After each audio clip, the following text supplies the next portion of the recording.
Good morning, good afternoon, good evening, good night everyone. कैसे हैं आप लोग? लातों की भूत बातों से नहीं मानते, है ना। शराफत की भाषा सबको समझ में नहीं आती। मैंने किसी का नाम नहीं लिया, मैंने सिर्फ बहुत प्यार से कहा कि भाई आप लोग नए लोगों के साथ में प्यार से रहें, काइंडनेस दिखाएं, क्योंकि सुसाइड हो जाने के बाद में रोने से अच्छा सुसाइड के पहले माहौल को थोड़ा रेक्टिफाई कर लिया जाए। लेकिन माफिया है, माफिया की चाल चलेगा, उसको तो आदत है। तो उन्होंने 5-6 महाजीनियस को बोला कि मेरे खिलाफ इंटरव्यू दें। मैंने तो नाम नहीं लिया था किसी का भी, लेकिन मेरा नाम लिया जा रहा है अभी, और प्रेस रिलीजेस भेजी जा रही हैं टाइम्स ऑफ इंडिया को।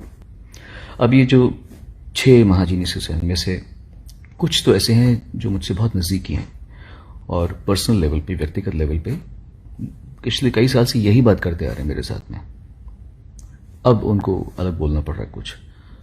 उनमें से एक का भाई है जो अपने ट्विटर पे आज से 1.5 साल पहले, अभी नहीं 1.5 साल पहले, ये लिखता है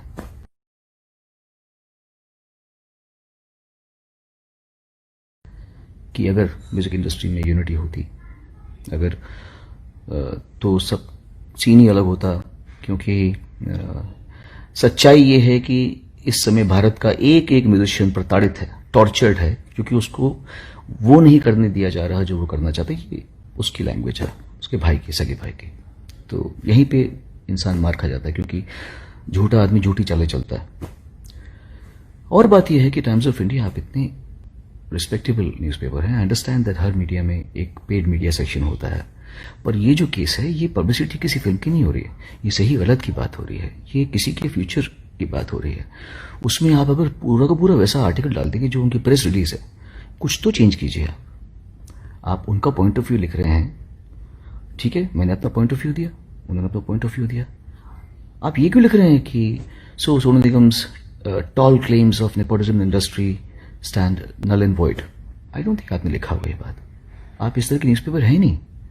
कोई भी ऑनेस्ट जर्नलिस्ट अपना वर्डिक्ट नहीं दे देगा।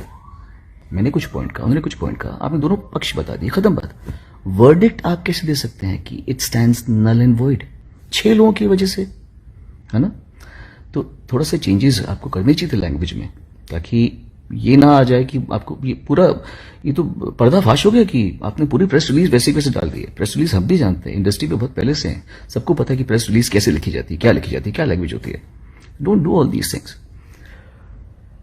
और भूषण कुमार, अब तो तेरा नाम लेना ही पड़ेगा मुझे, और अब तो तू की लायक है। तूने गलत आदमी से पंगा ले लिया, समझा। तू भूल गया वो टाइम जब तू मेरे घर पे आके, भूल गया ना वो, भाई मेरी एल्बम कर दो, भाई दीवाना कर दो, भाई मुझे सहारा श्री से मिलवा दो, भाई स्मिता ठाकरे से मिलवा दो, भाई बाल ठाकरे से मिलवा दो, भाई अबू सलीम से बचा लो। याद है ना, अबू सलीम से बचा लो मुझे, भाई अबू सलीम गालियां दे रहा है। याद है कि नहीं ये सब चीजें, है ना। तो मैं तुझे कह रहा हूं, मेरे मुंह मत लगना तू बस। मरीना कंवर याद है ना, मरीना कंवर याद है, वो क्यों बोली, वो क्यों बैकआउट की, ये मुझे नहीं पता, मीडिया को पता है। माफिया इस तरह फंक्शन करता है। उसका वीडियो मेरे पास पड़ा है। अब अगर तूने मेरे से पंगा लिया तो वो वीडियो मैं अपने YouTube चैनल में डाल दूंगा, और बहुत धूमधाम से डालूंगा, समझा। मेरे मुंह मत लगना आपकी बात से। नमस्कार दोस्तों, कुछ दिनों से सोनू निगम जी जो हैं वो कैंपेन चला रहे हैं टी सीरीज और भूषण कुमार जी के प्रति। तो इस सिलसिले में मैं ये बोलना चाहती हूँ कि टी सीरीज ने आज तक हजारों कलाकारों को ब्रेक दिया है, जो कि आउटसाइडर्स हैं, जो इंडस्ट्री से नहीं जुड़े हुए। उसमें म्यूजिक डायरेक्टर्स हैं, सिंगर्स हैं, लिरिसिस्ट हैं, एक्टर्स हैं, डायरेक्टर्स हैं। मैंने खुद अपनी डायरेक्टेड फिल्म यारियां में 10 न्यू कमर्स को चांस दिया। उसमें से 4 लोग, नेहा कक्कड़, रकुलप्रीत सिंह, हिमांश कोहली और कंपोजर आर को आज बड़े हो चुके हैं। और सोनू निगम जी से मैं ये पूछना चाहूंगी कि वो बोल रहे हैं कि इंडस्ट्री में टैलेंट को सही दिशा नहीं मिलती। तो सोनू जी, आप तो लेजेंड है, आप तो बहुत बड़े कलाकार है।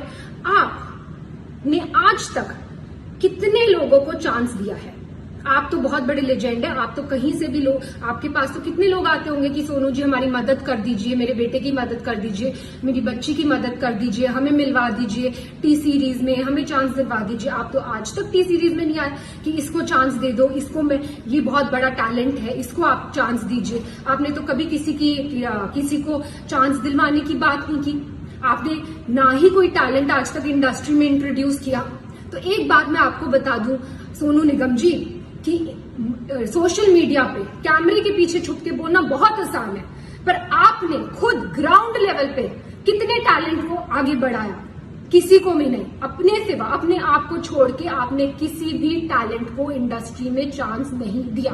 और आज आप हम पर ब्लेम कर रहे हैं कि हम लोगों को चांस नहीं देते, जबकि 97% लोग जो कि टी सीरीज में काम कर रहे हैं आज की डेट में, आप देख लीजिए, वो आउटसाइडर्स है, वो इंडस्ट्री किड्स नहीं है, उनका इंडस्ट्री से कोई भी लेना देना नहीं है। फिर भी हम उनको नए टैलेंट को ढूंढ रहे हैं और उनको चांस दे रहे हैं। दूसरी बात जो आपने बोली अपने वीडियो में, वो आपने ये बोली कि भूषण जी आपके पास आए और उन्होंने आपसे कहा कि भाई प्लीज मुझे बाला साहब ठाकरे से मिलवा दीजिए, प्लीज मुझे स्मिता ठाकरे से मिलवा दीजिए, प्लीज मुझे सहारा श्री से मिलवा दीजिए।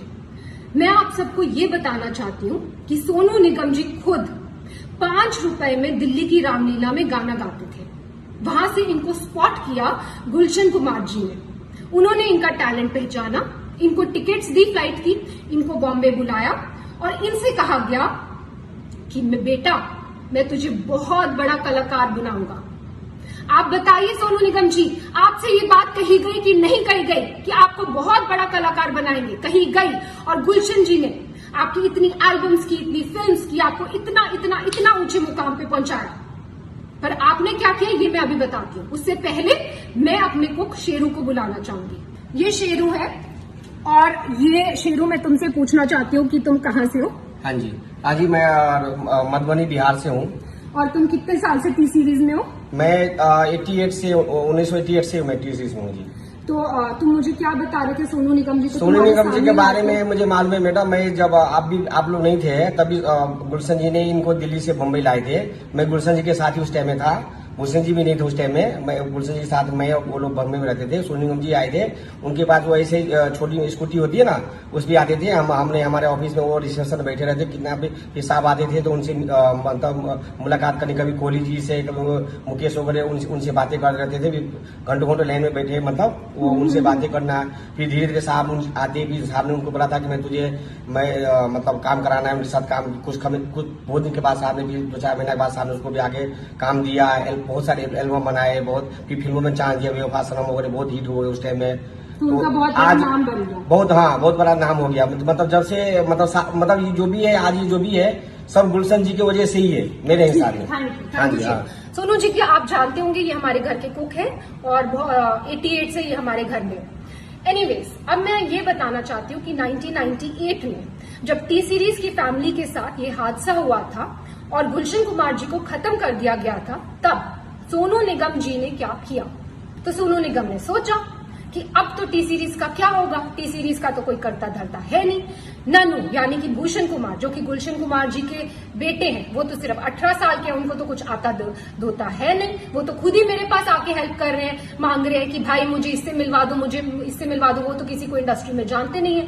तो ये कंपनी तो खत्म होने वाली है, तो भाई मैं पहले अपने आप को सेफ गार्ड कर लूं। तो इन्होंने जाकर एक दूसरी म्यूजिक कंपनी के साथ, इनकी मतलब कोई भी वो नहीं थी, कोई भी इनको थैंकफुलनेस नहीं थी कि टी सीरीज ने मुझे इतना आगे बढ़ाया। आज टी सीरीज फैमिली में इतनी बड़ी प्रॉब्लम आई है तो मैं इनके साथ खड़ा रहूं, मैं भूषण की हेल्प करूं और उसको मिलवाऊं लोगों से। रादर ये तो खुद दूसरी कंपनी के साथ जाकर इन्होंने एल्बम कर ली और भूषण इनके पास आकर मदद मांग रहे हैं कि भाई मुझे ये कर दे, वो कर दे। और इस मदद का एहसान ये आज जता रहे हैं, वीडियो बनाकर जता रहे कि तूने मुझसे ये मदद मांगी। एनीवेज, तो भूषण जी ने इनसे मदद मांगी कि भाई प्लीज मेरे लिए दीवाना एल्बम कर दो, क्योंकि ये तो भाई पूरी तरह से एहसान फरामोश होकर दूसरी कंपनी में चले गए थे।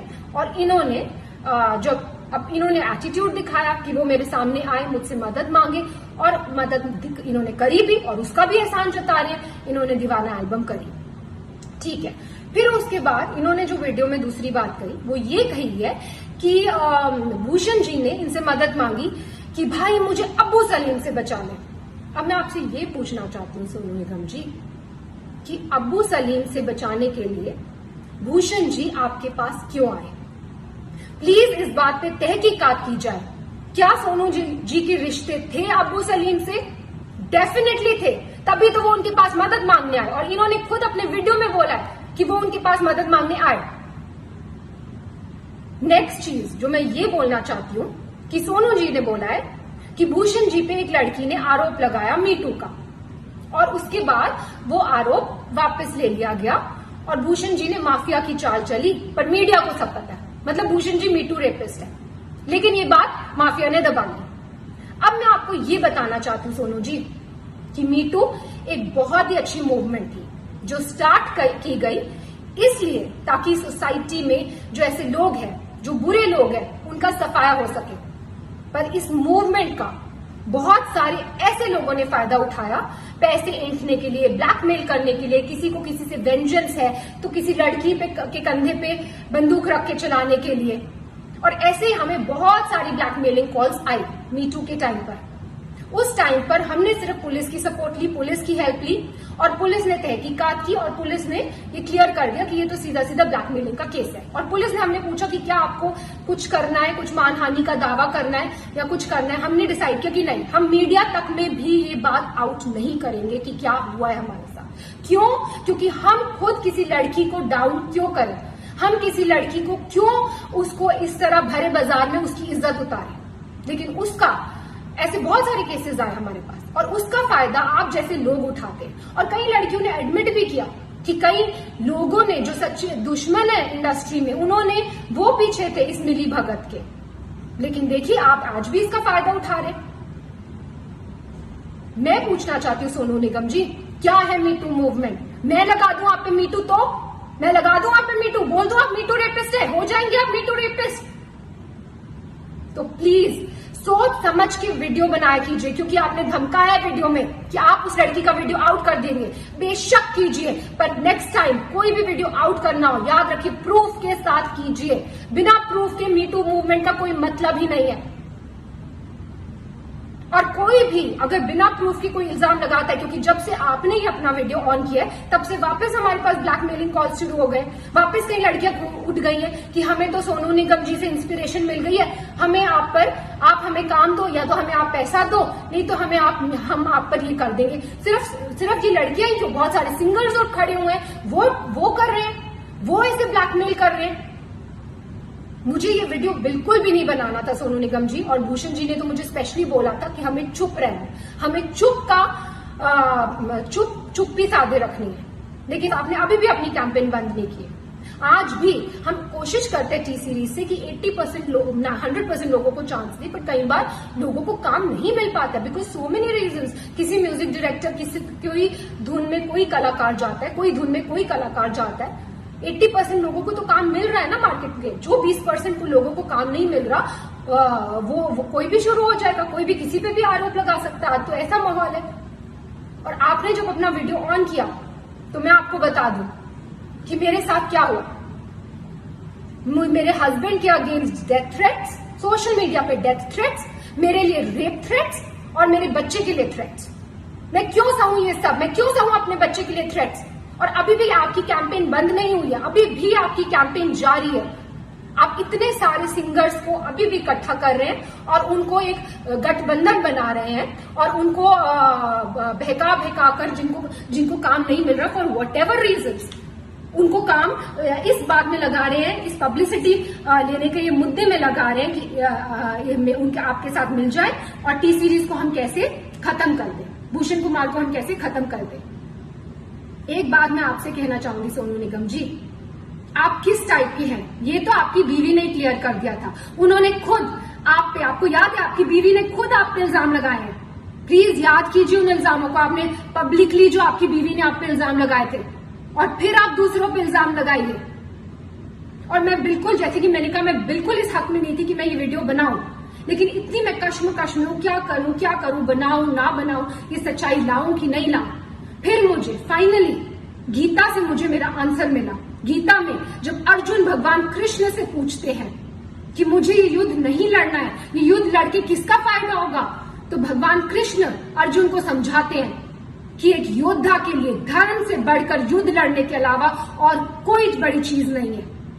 अगर तुम युद्ध नहीं लड़ोगे तो तुम अपना यश गवाओगे, तुम्हारा अपयश होगा, संसार में लोग तुम्हारे अपयश की चर्चा करेंगे और तुम्हारे दुश्मन हर तरह की कटु वचन बोलकर तुम्हारा वर्णन करेंगे। और वही हो रहा है, सब लोग कटु वचन बोल रहे हैं, सारी दुनिया।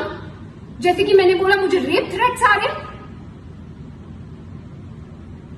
तो मैं ये कहना चाहूंगी कि जितने भी आप सिंगर्स को, म्यूजिक डायरेक्टर्स को, जिनके पास आज कोई काम नहीं है, उनको आप भड़का रहे हैं, उनको भड़काना बंद कीजिए, क्योंकि अदरवाइज रणभूमि ओपन है। किसी को भी पब्लिसिटी के लिए इस रणभूमि में आना है, युद्ध ऑन है।